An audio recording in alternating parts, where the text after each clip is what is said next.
Taking a flight to visit my long-distance boyfriend, we encountered severe turbulence. I got so sick, it was a mess. I even wrote my farewell letter. After landing safely, I excitedly shared this experience with my boyfriend. After listening for a while, he calmly asked, "Are you done talking?" "As soon as I'm done, I'll go read some documents." The words, "let's get married soon," got stuck in my throat. Later, he frowned and asked, "Why break up? Just because I didn't chat with you?" I replied, "Yes, I should thank you. If I hadn't left you, I wouldn't have known." Some people hang on to every word I say. Chapter 1. On a Friday night, as usual, I took a plane to visit my long-distance boyfriend. However, this time was different, as we encountered severe convective weather.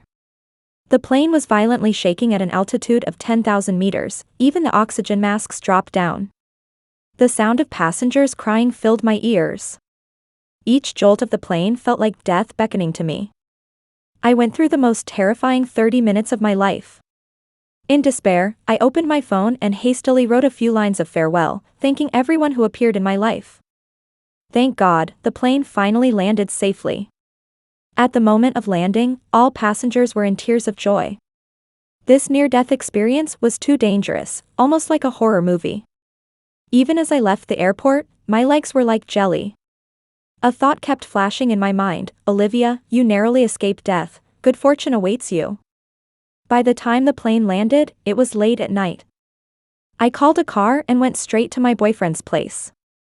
Andrew is a doctor, and he usually finishes work late.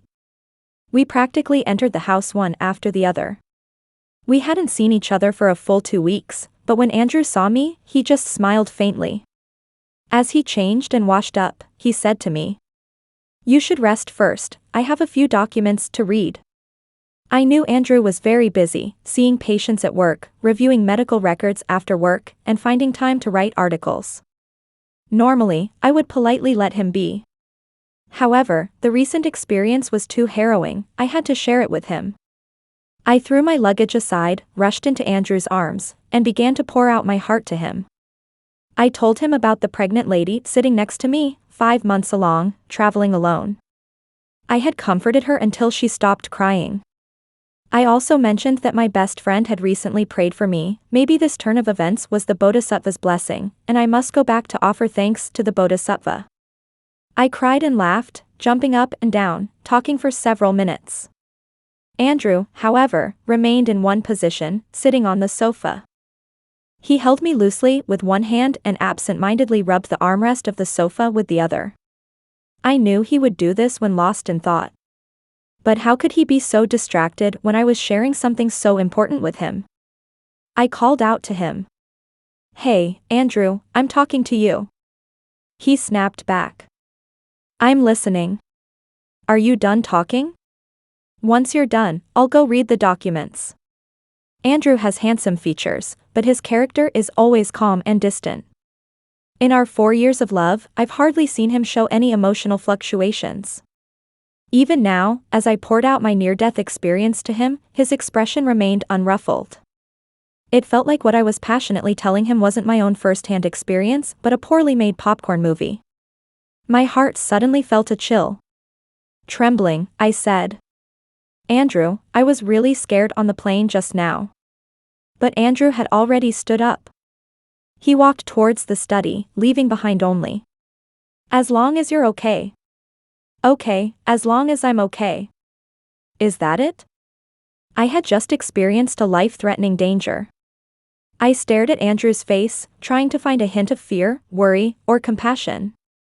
But I found nothing. It felt like an invisible hand was tightly gripping my heart, making it hard to breathe. I stopped Andrew, almost pleadingly asking him, "Do you really have to go read the documents now? Andrew, I almost died on my way here to see you, why won't you comfort me for a moment? Have you ever thought, what if the plane had crashed?" In the darkness of night, Andrew's expression seemed somewhat helpless. He pushed away my hand and softly said, "Olivia, the probability of a plane crash is very low." Chapter 2. My boyfriend, who had been on my mind day and night, was close by. But at this moment, I felt an indescribable sense of loneliness. I sat alone on the couch for a very long time, feeling lost and desolate. In the dim light of the living room, the faint glow of my phone lit up. I opened the notes and saw the words I had written in immense fear. Dear Mom and Dad, I love you. If there's a next life, I'll repay your kindness in raising me. Dear Andrew, I love you. If I survive this time, let's get married. I was just about to talk about the part where I wrote the farewell letter. This note could truly become my final words. But Andrew interrupted my sharing so casually because he needed to read documents. Of course, that was a serious matter. But did it have to be done tonight? I couldn't believe he couldn't see the fear in my heart. As a doctor, he could keenly perceive a patient's concerns before surgery and comfort them softly. Why couldn't he sense my fear? Was he truly unable to see it, or was he just choosing to ignore it? I knew, of course, that the probability of a plane crash was lower than that of a car accident, and I was indeed unharmed. But that didn't mean I couldn't be scared. At least tonight, I really needed him. When I thought I was facing death, the thing I couldn't bear to lose was him. I should at least be entitled to a few words of sympathy from him. Was that too much to ask for? It shouldn't be, right? Andrew could handle even the most difficult patients. If I was so easy to handle, how could he possibly fail? Thinking like this, I pushed open the door to the study, intending to demand a few sweet words from Andrew. But instead of reading the documents as he claimed, Andrew was on the phone with someone. A crisp, gentle female voice seemed to be tearfully saying, Dr. Andrew, I'm scared. And Andrew softly replied, Don't be afraid. I'm here. Don't be afraid. I'm here. The few words I longed to hear were effortlessly spoken by my boyfriend to someone else. I shuddered suddenly, my breathing becoming rapid. I knew I shouldn't interrupt Andrew's conversation with someone else. But at that moment, blood rushed to my head, and I almost forgot everything else. I rushed over and snatched Andrew's phone. Who are you telling not to be afraid? But I was met with a pair of calm eyes. Andrew took a step back and hung up the phone. I stared at his expression, tears uncontrollably streaming down my face. Who is she? Why are you telling her not to be afraid? Andrew rubbed his forehead, seeming very helpless with my pressing questions. He said, Olivia, stop causing a scene. I have a complex surgery scheduled for next week. My partner is a newcomer, going into surgery for the first time, and she's been crying all night out of nervousness. As the lead surgeon, is there a problem with calming her emotions beforehand? If her nervousness affects the surgery in any way, how can I justify the patient's trust in me? Chapter 3. With each word Andrew uttered, my face burned hotter. He was trying to snatch someone from the clutches of death, a great responsibility. As I questioned his emotional involvement with others, I felt like an unreasonable clown. But why couldn't I receive his comfort when I was just as afraid? Was I not as good as his colleagues? Biting my lip, I complained softly. She's afraid on the operating table, I almost had a plane crash, and I'm scared too. If you can comfort her, why can't you comfort me? Andrew sighed heavily. He stood up and embraced me, soothingly saying, All right, don't cry. I'll comfort you now, okay? After this busy spell, I'll take you out for some fresh air. I knew Andrew well. This was already the highest treatment he could offer to comfort me. Because in our 4 years of love, I had heard these words many times. When I finish my PhD, I'll take you on a trip. When my internship is over, I'll spend quality time with you. When I'm done with this assessment. But he always had new things to be busy with. Every time, I told myself, as long as he had the intention, it was enough. But was it really necessary to make promises he never fulfilled? What's worse, I couldn't blame someone in a noble profession for neglecting their partner in life. In the end, I almost fled the room in panic. Perhaps due to the relaxation after intense stress, I fell into an unprecedented exhaustion. I quickly washed up and then curled up in bed. Sleep came swiftly, but the dreams were restless. It felt like I was back on a violently shaking plane. I woke up drenched in sweat, with a dry mouth and parched tongue. It was already early morning. Beside me, Andrew was still asleep, but I couldn't sleep anymore. I picked up my phone, intending to distract myself with something. Unconsciously, I opened WeChat. Despite being in a long-distance relationship, Andrew and I had a long string of daily chat records. Most of the time, though, it was me doing the talking. I shared every detail with Andrew. Whether it was meeting a cute dog on a walk, the cafeteria introducing new dishes, or winning $10 on a scratch card. I shared every little thing with Andrew. Even if I received an interesting emoji, I couldn't wait to forward it to him. But the white dialog box always had just a few sporadic words. Okay, got it. All right. Busy. It's your decision. Even with just these few words, I would carefully consider them, trying to discern Andrew's emotions in his replies. I had grown accustomed to Andrew putting most of his time and energy into his career. So, when he delayed responding to my messages, or didn't respond at all, I never minded. Because I could keep my own life fulfilling as well. I didn't expect his response on trivial matters. But when it came to life and death for a girlfriend, why did he act as if it had nothing to do with him? I wanted to shake the sleeping Andrew awake, questioning if he still loved me. But the thought of the important surgery he mentioned stopped me. After a lot of overthinking, I finally felt drowsy again. The next day when I woke up, Andrew was already gone. Even though it was the weekend, he had to be on duty. Taking advantage of this free time, I told my parents and friends about my experience from yesterday. With my parents, I didn't dare tell the truth. I just said we encountered some turbulence, but the pilot handled it well, and we were safe. But with my best friend, I boldly embellished the story, praising myself for remaining calm in the face of danger and how brave I was. Perhaps I was too dramatic in my storytelling, my best friend suddenly blurted out. Oh my, hearing you talk like that really scared me. I've been avoiding flying lately, darling, you should fly less too. I chuckled and replied. Okay. Then, suddenly, I froze. Chapter 4.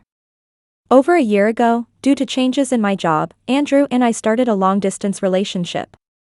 We were separated by 1,500 kilometers. Many people warned me that long-distance relationships require more effort.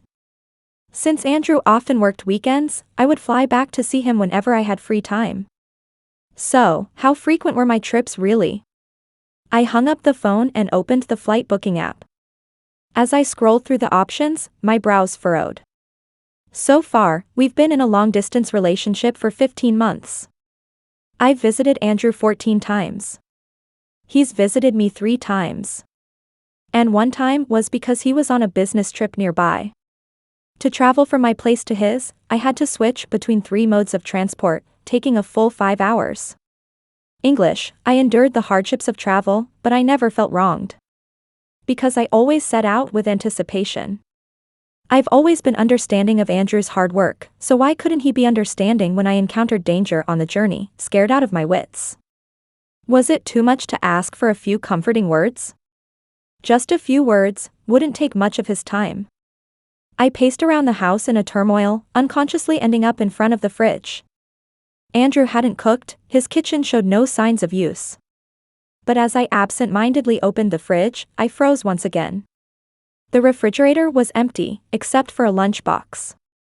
On the pale yellow lid was an endearing little duck.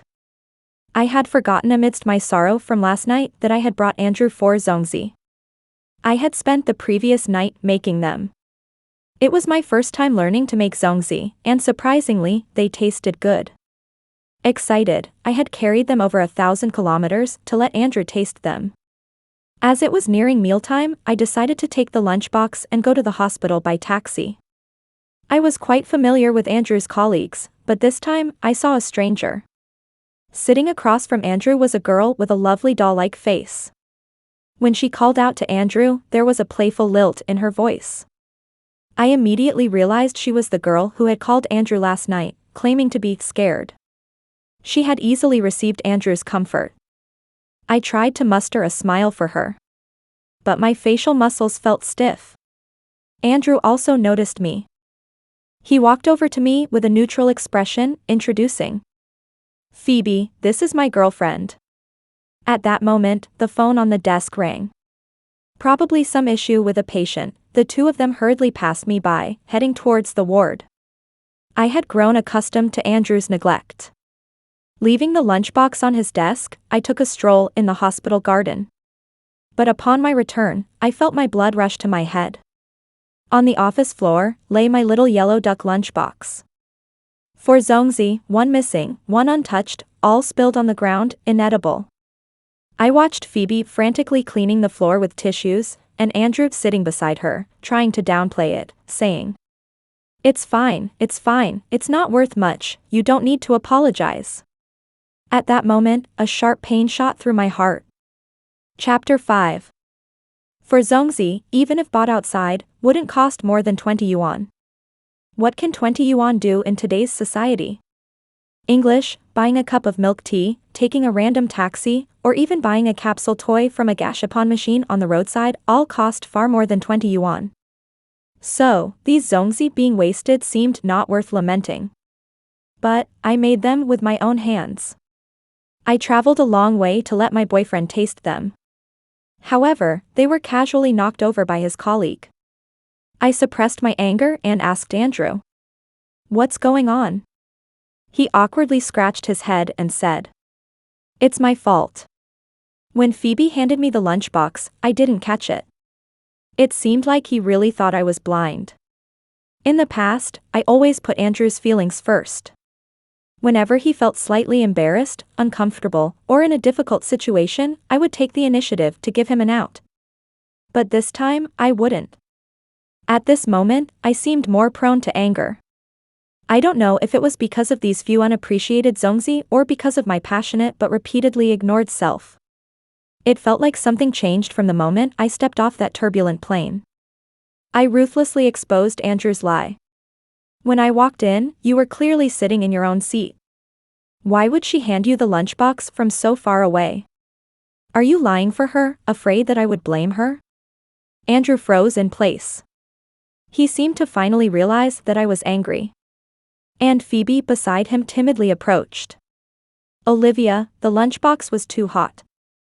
Andrew said these were made by you?" Then I was really ignorant, I'm sorry. I glanced at the bewildered Phoebe. And at Andrew, who stood between me and her, as if afraid I would lash out at her. For a moment, I had nothing to say. I could only tiredly rub my forehead and ask Andrew. "And then?"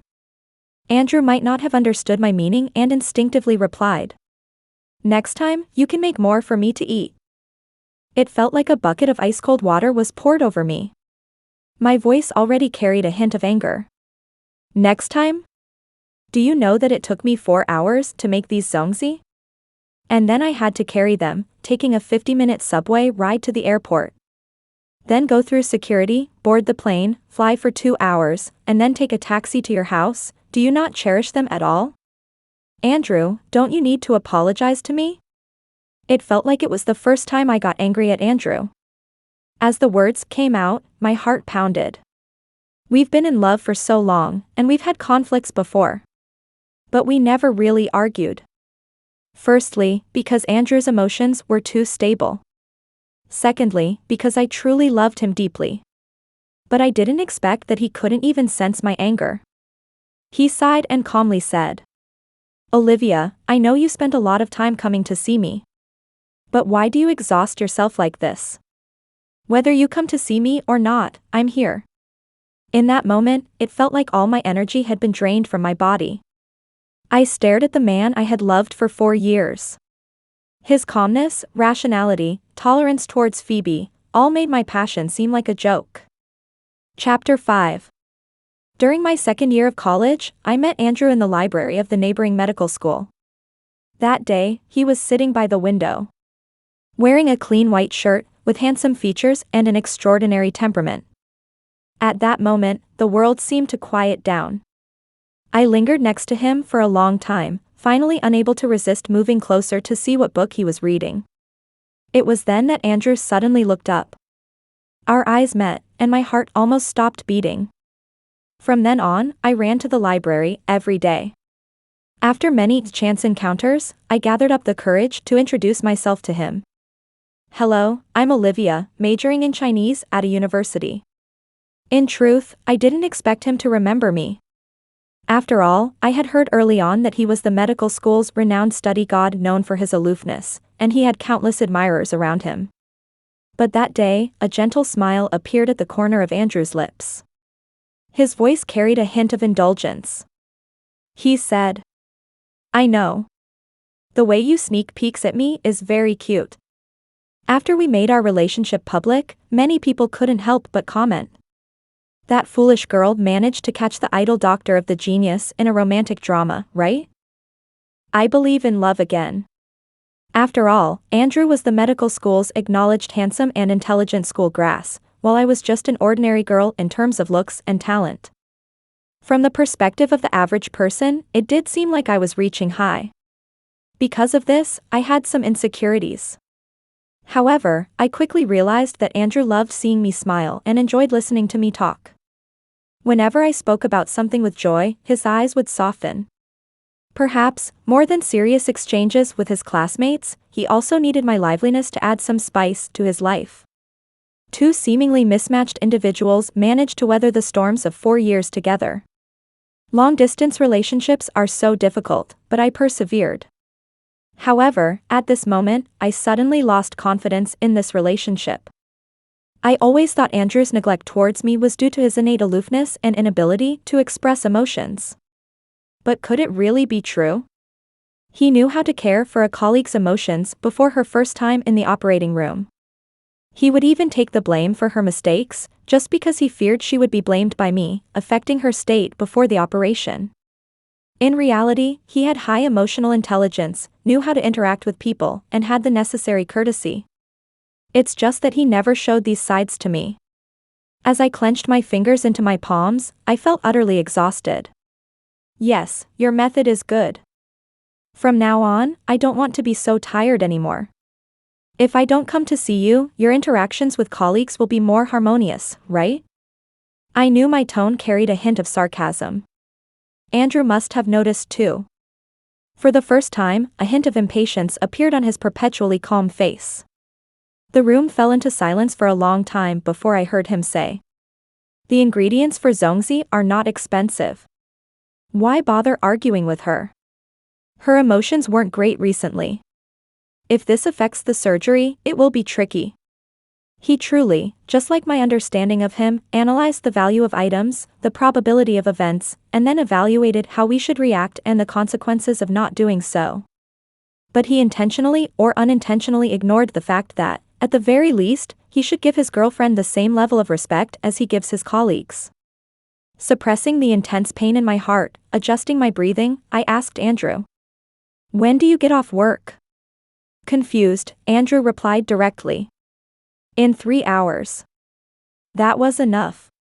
Enough for me to return to his house, pick up my luggage, and then leave him. Ironically, when I confessed my feelings to Andrew back then, I had mentally prepared for 2 whole months. Deciding to leave him, however, took less than 2 days. Chapter 6. I actually considered whether I needed to bid him farewell. After all, in matters of love, one should also see things through to the end. In the past, watching TV dramas, I never understood why the female lead always had to cry her heart out when breaking up. It seemed ugly and stupid. But now, I think I truly understand.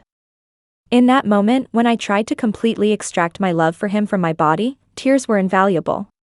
Emotions were uncontrollable. I was on the brink of losing my sanity, wanting to rush back and scold Andrew fiercely. But, why bother? Let him feel how much pain it is to lose him. Wouldn't that be giving him face? I quickly wheeled my suitcase out of his house. I changed my flight. Sitting in the boarding area, watching the sky gradually darken. Just before boarding the plane, I received a WeChat message from Andrew. "I'm home after work. Olivia, why did you suddenly leave?" Normally, receiving such esteemed words would make me ecstatic. But now, I just found it ridiculous. Suddenly left? How can it be sudden? In love, no one just disappears suddenly. Anticipation in retreat, disappointment accumulating, we had been drifting apart. He just never noticed, and I finally woke up. I replied to Andrew. Let's break up. His call immediately followed. I simply turned off my phone. Perhaps because the experience of encountering strong turbulence 2 days ago was too unforgettable, I tightly held onto the armrest during takeoff, eyes closed. In my heart, I silently repeated, I am safe. Nothing will happen to me. However, tears flowed uncontrollably. I cried uncontrollably at 10,000 meters. I thought, this is the last time I cry for Andrew. Starting from tomorrow, I will gradually erase all traces of his existence. Perhaps it will be hard to forget him. But I am determined. I can take it slow. But I won't turn back. Chapter 7. On the first day of learning to forget Andrew, I received some good news. My best friend Mandy rescued an abandoned little golden retriever and asked me to help spread the adoption message. Seeing the pitiful little life in the video, I softened immediately. I said, I'll take care of it. Mandy was surprised. Darling, don't joke. Doesn't your home have Andrew, who is a clean freak? Andrew, being a doctor, had some cleanliness quirks. Before, for him, I couldn't even touch cute little cats or dogs I saw on the street. But in my future plans, there won't be him anymore, so why care about his preferences? Since I am now alone, I should be a little happier. I casually said. Oh, I forgot to tell you, I broke up with him yesterday.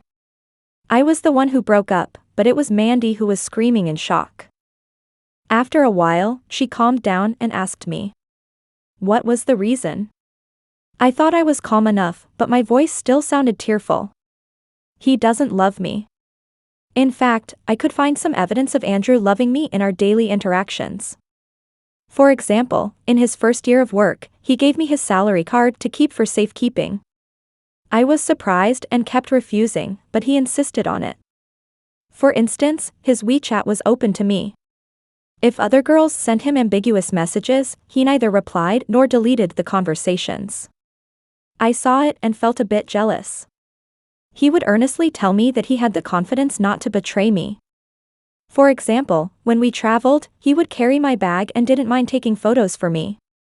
But if I needed a magnifying glass to find his love, does that mean I never really felt his love?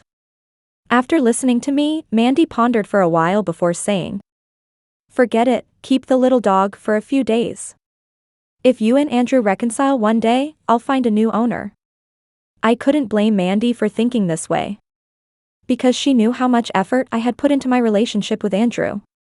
She also knew how much I cherished this relationship. Moreover, from a worldly perspective, Andrew had a bright educational background and a stable career prospect. He was intelligent and reliable. Especially with a handsome face. I should be content. Even if he ignored me, I should be happily self-indulgent, never getting tired. But it's like holding a cup of water. Whether it's cold or warm, suitable or not, only I know. Promises can be fabricated, romance can be disguised. Only heartache comes from the soul, unable to deceive others or oneself. I don't want to deceive myself anymore. If Andrew loves me, why didn't he worry when he noticed my fear? Even if a person has many good qualities, if he doesn't love me, then everything else is in vain. Chapter 8. I had been with Andrew for 4 years, and it's not like we've never had arguments about breaking up before. It was the second time he missed my birthday. Feeling a bit upset, I half-jokingly said to Andrew, out of 365 days in a year, it's only one day that's my birthday. If you keep this up, I might just break up with you. Actually, he just needed to coax me a little, and everything would be fine. What I wanted wasn't a perfectly edited photo I could post on social media. All I wanted was his promise that he would spend every birthday with me from then on. But Andrew said, Olivia, I hope that breaking up is a decision we both carefully consider, not just a casual joke. If you bring up breaking up, I won't stop you. Because when a patient falls ill, it's never something I can control. That's just him. Always calm, rational, and logical. So, this must be the reason why he stopped contacting me after I proposed breaking up and rejected his calls. I didn't expect him to be even more straightforward than me. Perhaps my suggestion of breaking up also relieved him of a burden. Thinking about this, I felt a sense of relief too. I opened WeChat and deleted Andrew's contact information. Unexpectedly, that evening, I received a call from an unknown number. On the other end of the line, Andrew sounded a bit tired and hoarse. He said, "I performed 3 surgeries today and I'm exhausted. So, I'll keep this short. Olivia, stop messing around and add me back on WeChat." Andrew's tone was so firm. He probably thought that as long as he softened up a bit, I would return to him. Yes, in this relationship, I had put in 200% of my sincerity. While he seemed more like a cold and detached observer. Only when he realized that things weren't going as he expected, would he condescend to make things right himself. A considerate girlfriend would give him that chance. But I wasn't considerate. I held the phone, half smiling, and said, "Have you forgotten that I broke up with you? I'm not kidding, and I'm not playing games. Andrew, please don't contact me again in the future." Andrew's tone turned serious. "Olivia, you owe me a breakup reason that I can accept." I knew I wasn't as smart as Andrew in many ways. But I could also sense that some of his words had deeper meanings behind them. I said, "The reason you can't accept is the reason." Andrew let out a low, angry curse. His calm voice seemed to be suppressing anger. Planes don't just fall out of the sky so easily. Olivia, standing here safe and sound in front of me, what else can I say to you? Indeed, planes don't just fall out of the sky.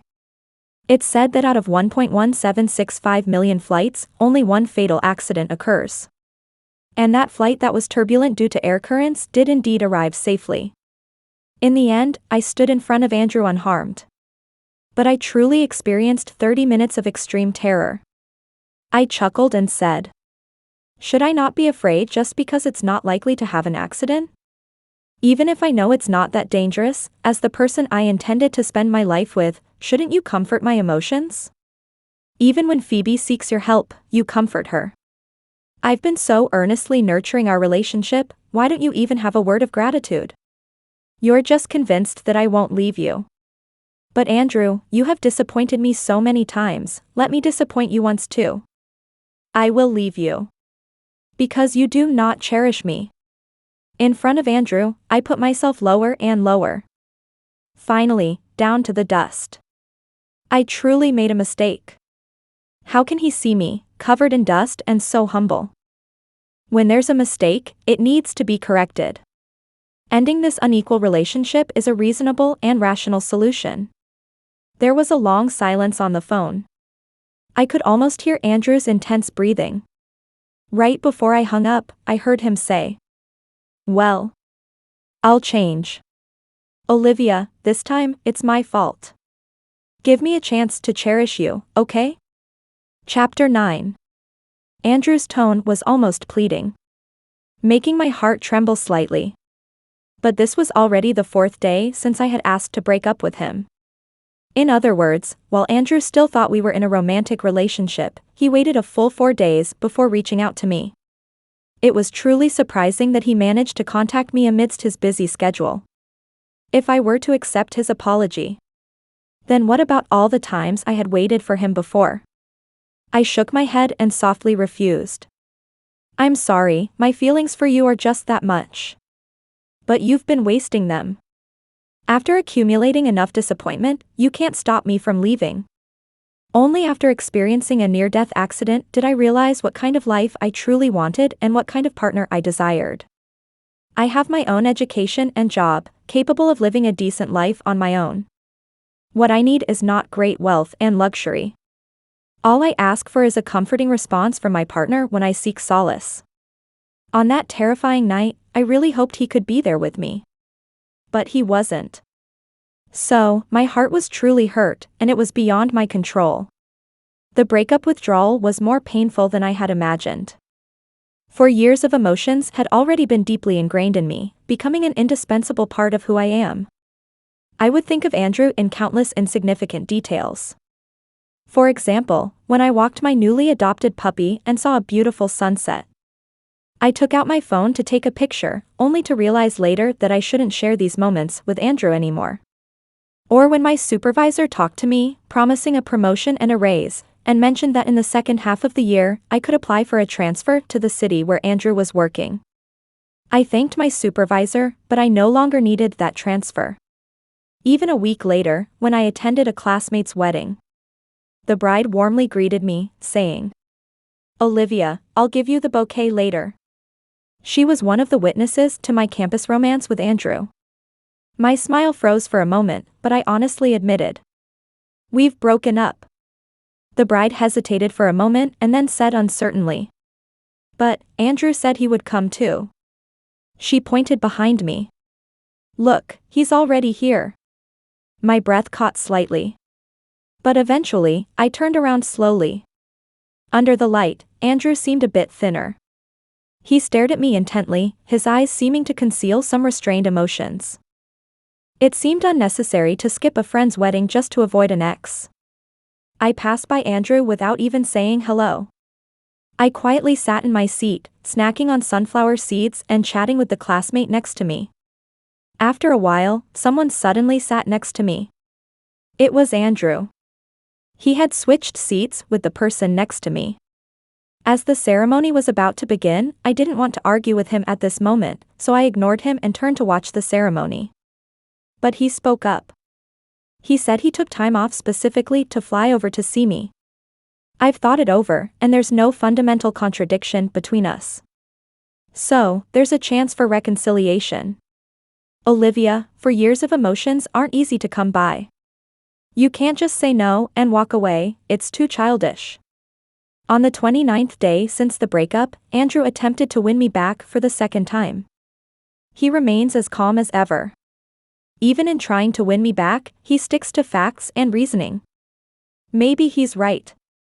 There's no melodramatic third-party interference between us. No parental opposition. It seems like we have a good chance of making it work. So why did I give up halfway? Chapter 10. At this moment, the newlyweds on stage embrace and kiss amidst the applause of the crowd. I feel a tinge of emotion as well. There was a time when I imagined this scene countless times. Whenever I saw a beautiful wedding dress or setting, I would quietly store it away for future reference. I never thought there would be a day when I would voluntarily leave Andrew. But nothing is impossible. I just had no choice. But I have no regrets. I wiped away the tears from the corner of my eye, then smiled and asked Andrew. "For years of emotions, not easy. But have you given more than me?" "Andrew, you hate fragrances, so I never dared to buy perfume. You like black and white tones, so I only wore my strawberry bear skirt once in front of you. You dislike noise, so even when watching shows at your place, I wore headphones. You prefer plain food, so I gave up spicy food. You like cleanliness, so I didn't get a pet. We have so many mismatches, yet you never felt it. Because it was me who was accommodating you. But no one is tireless. Even if that person is me, I would feel exhausted. And you're right with one thing, I don't have to work so hard. He has his reasons. I have mine. My reason is, I don't want to give my love anymore. I regret the love I once poured out." Andrew's face suddenly turned pale. His Adam's apple trembled slightly, and he hoarsely promised, "I will change. You told me, I can change everything. You don't need to accommodate me anymore. Olivia, can I be the one to accommodate you? I really don't want to lose you." This time, without a doubt, I saw a hint of tears in Andrew's eyes. It turns out, even someone as composed as him can have moments of losing control. Perhaps he likes me more than I had imagined. But, is that all there is to it? I gaze at Andrew, my tone calm. Just a will change, are those the only two words? We are both adults now, not teenagers who can express their feelings with a love letter. We should focus on actions, not just words. You said you would change for me, but how can I believe it without seeing results? A few words won't sway me anymore, Andrew. In the past, you could, because I loved you. I chose to believe every word you said. I was willing to endure the disappointment after each unmet expectation. But now, I'm slowly falling out of love with you. So you can't blame me for being a bit picky. I'm not sure if Andrew will make a change for me. Anyway, he has disappointed me so many times already. One more time won't make a difference. But regardless of whether that change happens or not, I won't be waiting for him in the same place. After this farewell, I continue to find ways to shift the focus of my life. I got a gym membership. As long as I sweat enough, I will sleep deeply at night and won't dream of Andrew. I made zongzi again, this time with an even better taste. I shared them with my colleagues and friends, receiving unanimous praise. A few weeks later, I got promoted, doubling my salary. Actually, I deserved this position long ago, but I hesitated to compete because of Andrew in the city. A few more weeks passed, and while walking my dog near the neighborhood, I met a new neighbor. He was young, tall, with a wheatish complexion and a neat crew cut. I was walking my golden retriever. He was walking his border collie. The two dogs were having a great time playing together. The new neighbor greeted me as well. My dog's name is Gentleman, what's yours called? I smiled and replied. His name is Fortune. He smiled back. That's a down-to-earth name, sounds nice. But why did you choose that name? I had a moment of absent-mindedness. Because, as I walked down the stairs of that plane, I told myself, Olivia, you survived a great danger, there must be good fortune ahead. Andrew once occupied most of my life. Now that he's gone, I thought I would lose a big part of myself. But in reality, I've only lost him. And I've gained the whole world anew. How is that not considered fortune? So, on the 77th day of the breakup, I met a new friend. His name was Harley. Chapter 11. Harley worked as a children's soccer coach at a training facility near the neighborhood. Passing by their training ground, I often saw him laughing and playing with a group of kids. It was clear that he had a lively and outgoing personality. He was nothing like gentlemanly or dapper. Our interactions were always easygoing from the start. Sometimes we would run into each other while walking our dogs, and we'd chat for a bit. If we didn't meet, we didn't force it. Neither of us were chatterboxes, but when it came to topics that interested us both, we could talk for hours. Later on, we exchanged WeChat contacts. Harley always replied to my messages promptly, and if there was a delay, he would explain why. Due to work commitments, I sometimes had to travel for a couple of days. When I asked him to help walk my dog, he would either do it without hesitation or straightforwardly tell me if he couldn't. With Harley around, I could relax. I didn't have to worry about slipping up and revealing my bad student nature. And I definitely didn't have to fear the disappointment of unanswered words. Mandy was initially hopeful that Andrew and I would reconcile. But as he made no move, she grew impatient too. She complained to me. All talk and no action, what's he waiting for? I pinched her cheek and chuckled. Yes, why did you still believe him? I had stopped believing in him a long time ago. Perhaps it was the frustration with Andrew that led Mandy to push me into exploring a new romance after meeting Harley. She firmly said, Darling, everything happens for the best. You should thank Andrew for not pursuing you. Quickly forget about him. Indeed, I found myself thinking less and less about Andrew. Even when I did, the memories seemed hazy, covered in a layer of dust, blurry and indistinct. After leaving Andrew, I was open to loving someone new. But I wasn't planning on starting a new relationship so soon. After all, I was still a bit tired. That love affair wasn't grand, but it was memorable. I thought I needed some more time to myself. But not long after, my resolve wavered. That day, due to nearby construction cutting off the power lines, the entire area was without electricity. I was at home, wondering how to solve dinner without power, when the doorbell rang. Harley stood there with his gentlemanly smile. "Olivia, I remember you said you're afraid of the dark. So I came over to bring some candles and see if there's anything you need." I did mention to Harley in passing that I was afraid of the dark. But that was a childhood thing. And I never expected Harley to remember such a minor detail I mentioned. I was sure I hadn't shown any hints of crossing the friendship boundary with him. But even as friends, one should be able to empathize with each other's fears. This kind of mutual understanding and concern was something I had never experienced before. How could I not long for it? Suppressing the flutter in my heart, I politely thanked him. "Thank you for thinking of me." On the 127th day of the breakup, I realized for the first time that I was beginning to look forward to love. Not the kind of love where only one person foolishly gives, but the kind where both are equally invested. A few days later, Harley asked me out for dinner. He found a good reason, saying it was a highly rated pet-friendly restaurant. But how could I not figure out that pets were not the main focus at all? This date went very smoothly. As we parted ways downstairs, Harley seemed to be struggling with something. We stood very close. So close that I could even smell a faint, clean scent on him. I subconsciously licked my lips. Uncertainly, I thought, was he about to confess? Or was he going to kiss me? But just as the mystery was about to be revealed, someone called my name. "Olivia." It was Andrew. He stared at me and Harley, his whole body tensed up. Chapter 12. I was a bit surprised to see Andrew again. I thought he had given up on trying to win me back. There was some stubble on Andrew's chin. He always used to be so well-groomed, how could he neglect himself like this? Looking at him, I felt a bit strange for the first time. I asked Harley to go home first. He kindly raised his phone and told me, "I'll be waiting nearby.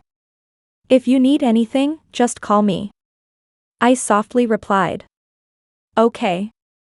Watching Harley walk away, Andrew's Adam's apple bobbed heavily, his eyes slightly fierce. "Who is he?"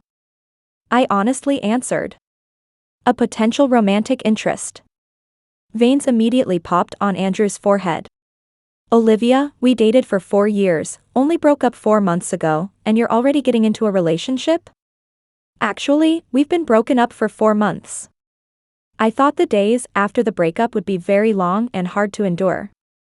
But I really got through it, and it doesn't seem that bad after all." I looked up at Andrew and said, "We broke up. I hope you won't come looking for me again." I pretended to leave, and Andrew suddenly got anxious. He reached out to stop me, saying, "I have something important to discuss with you." He stared at me as if he didn't want to miss any expression on my face. "I have an opportunity for an overseas training program.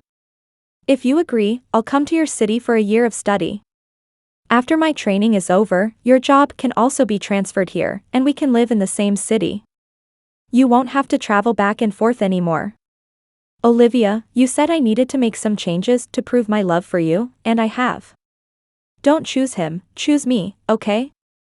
I trembled slightly holding the dog's leash. I was surprised that Andrew was willing to change. Perhaps it was because I had been disappointed by him so many times, so to see him change once did surprise me. But then again, he was always a genius. He always ranked first in every subject at school and excelled in his medical career.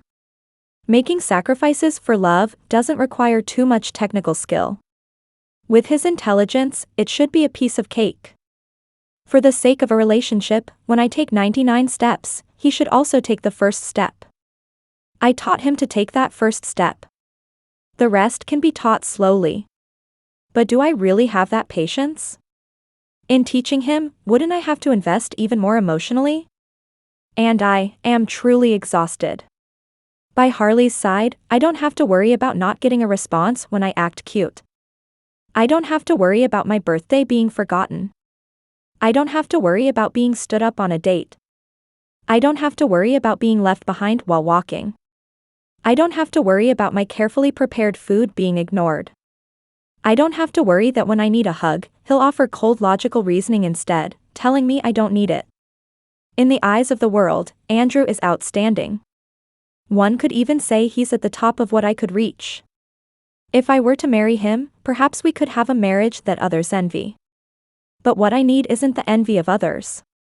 I need a partner who understands me. I want to be someone who I truly consider happy.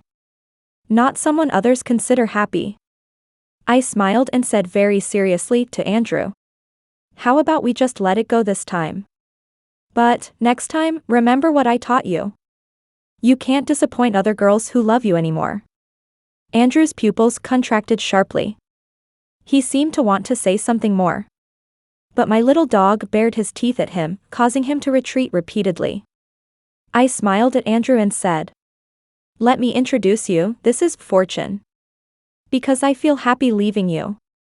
A hint of pain crossed Andrew's face, and he almost gnashed his teeth as he choked out. "But leaving you, I won't be happy." Upon hearing him say that, I lightly furrowed my brow. But the sense of relief that flowed through me like unraveling a cocoon made me realize I didn't make a mistake. There are many voices in the world. I want to listen to the one closest to my heart. I took Fortune home. It wasn't until half an hour later when I went to draw the curtains that I was surprised to find Andrew still standing under the streetlight. The streetlight cast a long, stiff shadow of him. Why wasn't he leaving? But whether he leaves or not, it's up to him. Suddenly, Andrew squatted down, arms wrapped around himself, burying his head. It looked like he was crying. Because his shoulders were trembling. But what did that have to do with me? He ultimately became irrelevant to me. The roses have withered.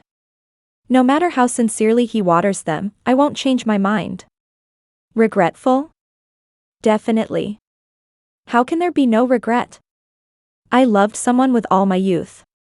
The beginning of the story was so perfect, but we have no intersection thereafter. However, I must go plant new flowers and bear new fruits. Life must move forward and get better and better, right? Chapter 13. Extra. Andrew often felt his life was boring. He perfectly inherited his parents' intelligence and was fortunate to have good looks.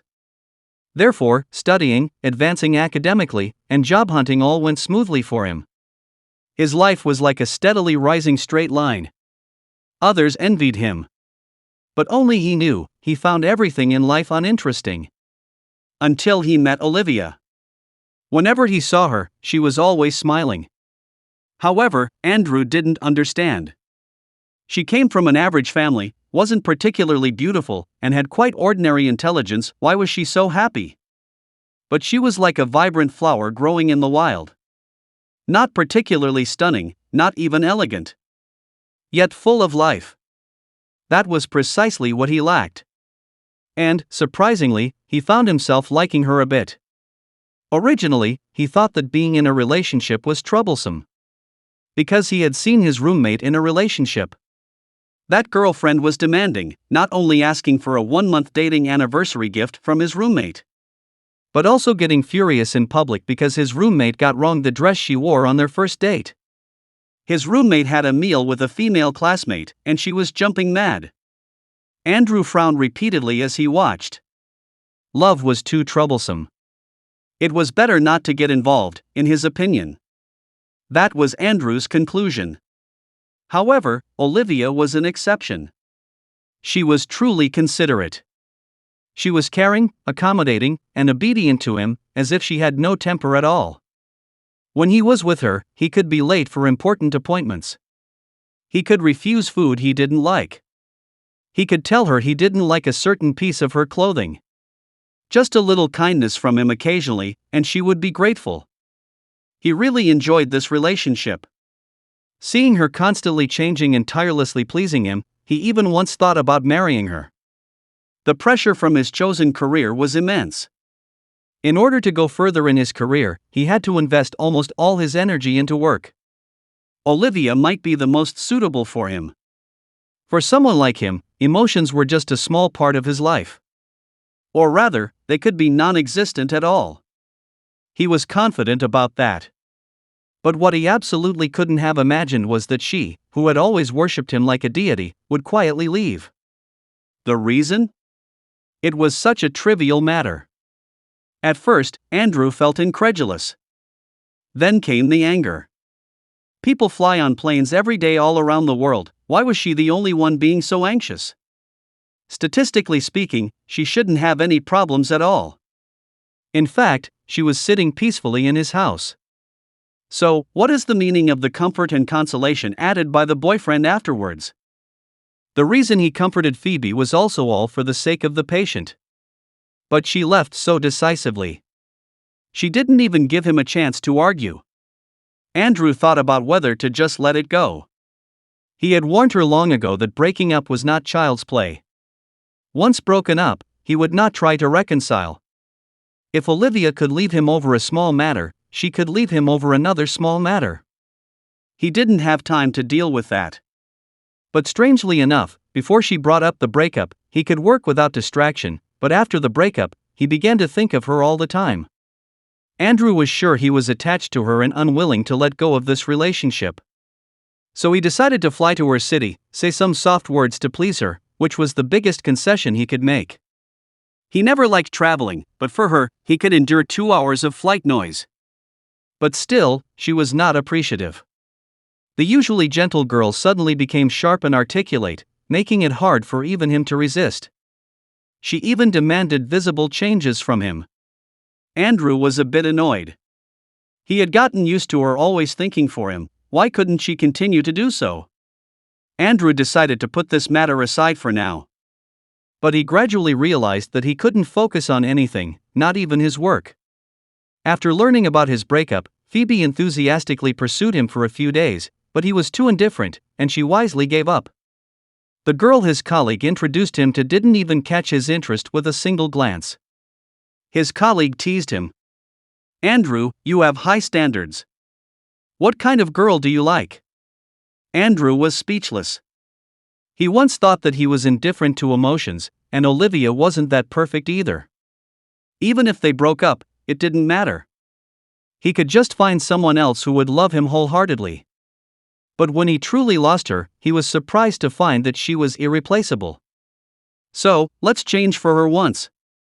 Anyway, coax her back, get married, maybe have 1 or 2 more children.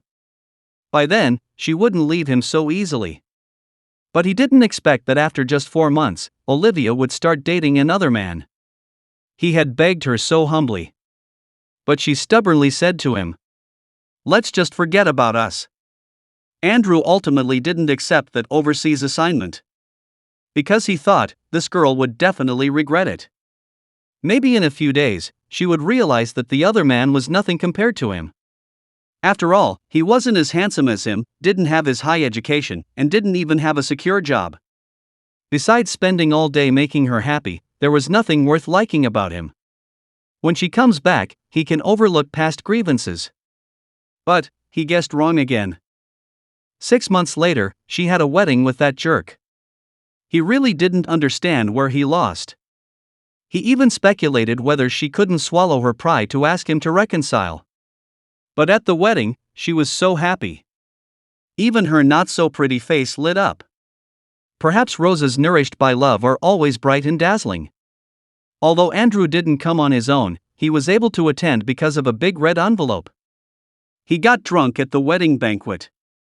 A few classmates dragged him into a guest room to sober up. They chatted. "Hey, I didn't expect Andrew to be quite sentimental. Our Andrew has a bright future ahead, don't know how Olivia made up her mind to break up." "Yeah, he's so outstanding, how did Olivia make up her mind?" Andrew closed his eyes and fell on the bed, his head pounding. In the overwhelming darkness, he seemed to see that terrified girl again. Tears in her eyes, but joyfully talking to him. "Wow, let me tell you, it really felt like I was on a roller coaster, but 100 times scarier than a roller coaster. The oxygen mask was dangling in front of me. But I'm so amazing, I kept comforting the lady next to me. Andrew, give me a hug. I almost couldn't see you." Her voice got lower and lower, as if she was afraid he would be indifferent to it. This time, he gently embraced her. In his dream, amidst endless tears, he said to her, as if saying it to himself, "I'm also afraid I won't see you again. Olivia, I really love you."